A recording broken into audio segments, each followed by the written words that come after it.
Okay, just leveling up the dishwasher space now, just making sure that these 2 points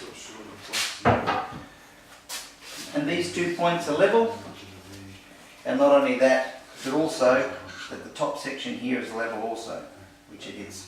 So we're now good to actually fit this dishwasher panel on. Now what we generally do with the corner of the kitchen is that we start in this corner over here where we've got a corner cabinet. We work our cabinets along here. Here is our dishwasher, and then what we do is we're going to have a little scribe filler that's going to go down the side corner down here. And that's our adjustment if the walls are a little bit out or if something's not exactly perfect.